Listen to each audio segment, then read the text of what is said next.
Hello everyone, I'm Dr. Rao. I hope you guys are well. Welcome to my YouTube channel Mathematics by Dr. N. Rao. I am going to record the one another tutorial uh, based on the secant method, and it is also an iterative method, and it is very parallel, not the same, very parallel to the regular falsy method.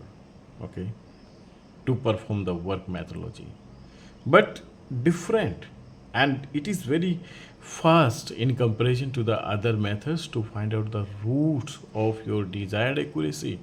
Okay, and it computes the root very fast. It has the many several beauties. Okay, come on, first of all I am writing here the formula for the secant method, then I will show you how to use this method, secant method. Okay, to find out the root of a non-linear function. Second method, that is xn plus 1 is equal to xn minus 1 f of xn.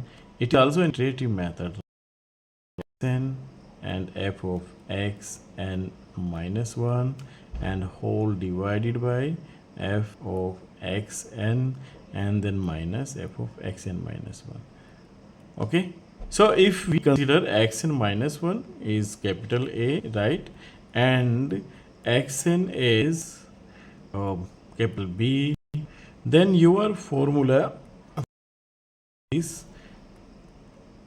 A f of B, right, and minus B f of A and whole divided by f of B minus f of A.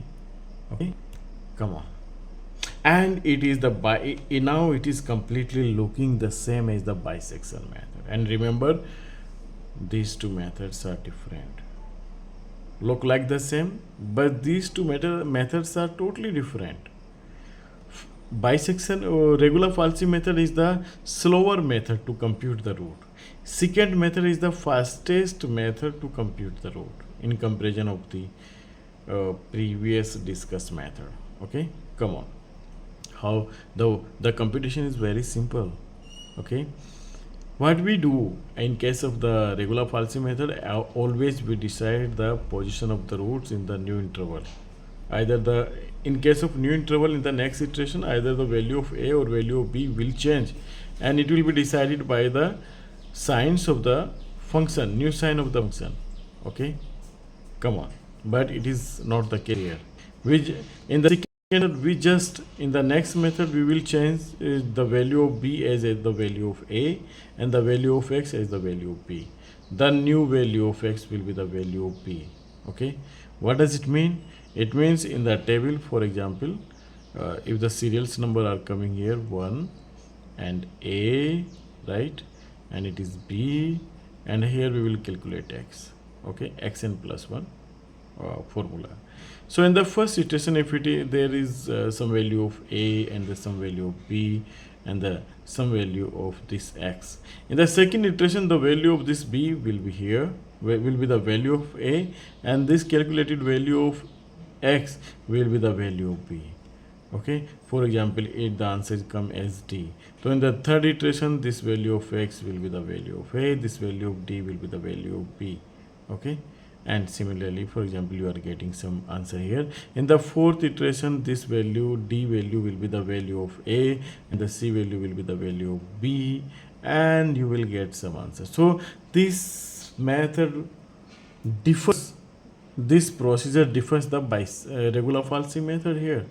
Okay, and due to this small change, or due to this small change in the methodology, the secant method became the fastest method to find out the roots for the nonlinear functions. Okay, now come on, we change the method, which we solve again. Okay, what should be the programming? And programming is the same as we do in case of regular falsy method. And for regular falsy method, you can see the videos in the playlist. What we do first, in the C, we store f of A, the given function in terms of A. Then we write the colon sign, then we write D equals to f of B, then we write the colon sign, then we calculate here x. Okay, x is equals to a d minus b c divided by d minus. It is the programming in terms of the secant method also. Okay, so now we start the work with the help of some examples. We take as example e to the power x, e to the power x minus 1, or you can take some another question also, like here we will take the trigonometric function. Okay, x sin x plus cos x, we will take this. Okay, so come on, in the secant method, remember this point, it is the fastest method, and programming is, bigger than the Newton-Raphson method. Okay, so x sin x plus cos x, we will this function first. Okay, so what should be the methodology? In the C, first we will store a, f of a, it is your fx, right?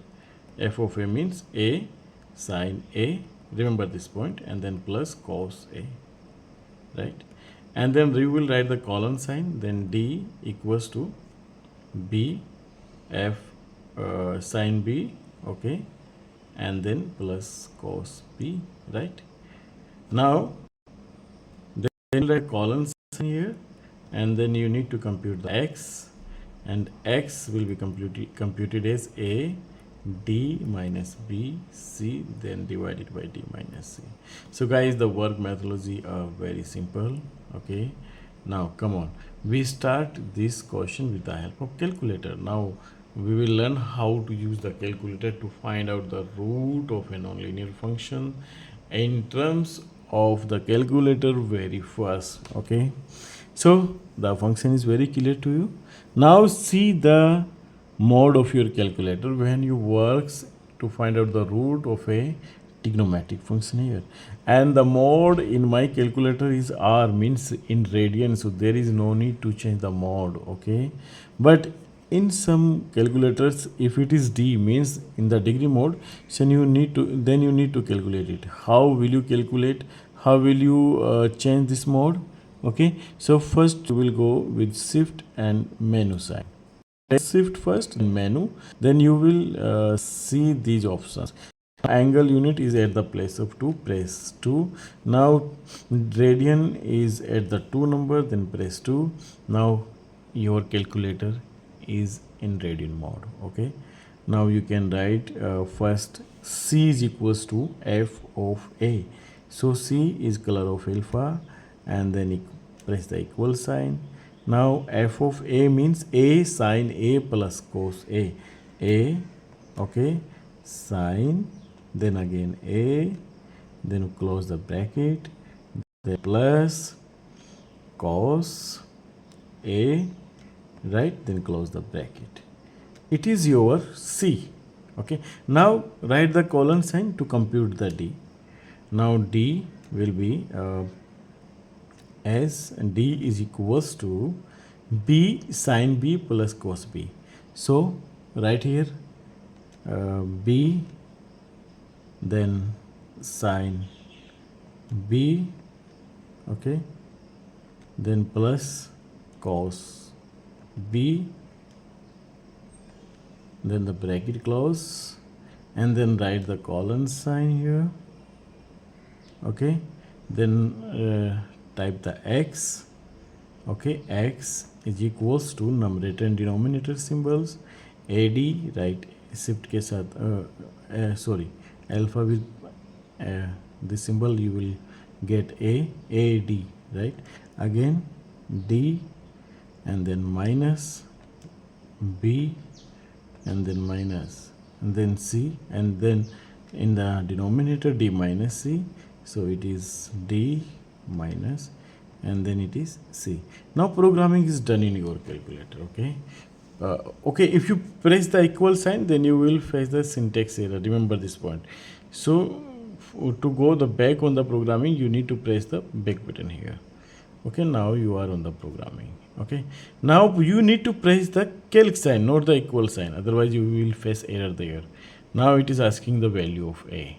So in the secant method, you are free to choose the value of a. It is the beauty of this method. Okay, it is not will be decided with the help of the opposite sign of the functions.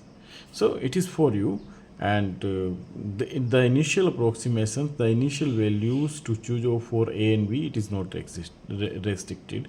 In this case, I'm going to decide the value of a is 2, and then I'm going to press equal sign.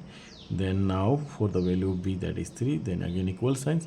Then go to the calculation of c, d. I'm not interested in this calculation. I'm interested in the calculation of this. Okay, 2.712231. Now I need to note it down, this value. Okay, 2.712234. I'm taking it here up to the 4. Okay, 2.71223. Okay, 2.71223. So what we need to do in the next iteration, the value of a will be the value of b. The value of b was 3. Okay, then again press the value of b. The value of b was the value of x. It means 2.71. I don't remember. Okay, I'm just writing another value for your understanding. You can understand this value of b is this one. Then again press equal sign, then you will get the new value of x. So remember this point, every time you have to follow these steps to perform the secant method, and just in 4 to 5 iterations you will get the answers. I hope guys you have enjoyed this session. So for today I would love to stop here and keep watching the videos. Thank you very much.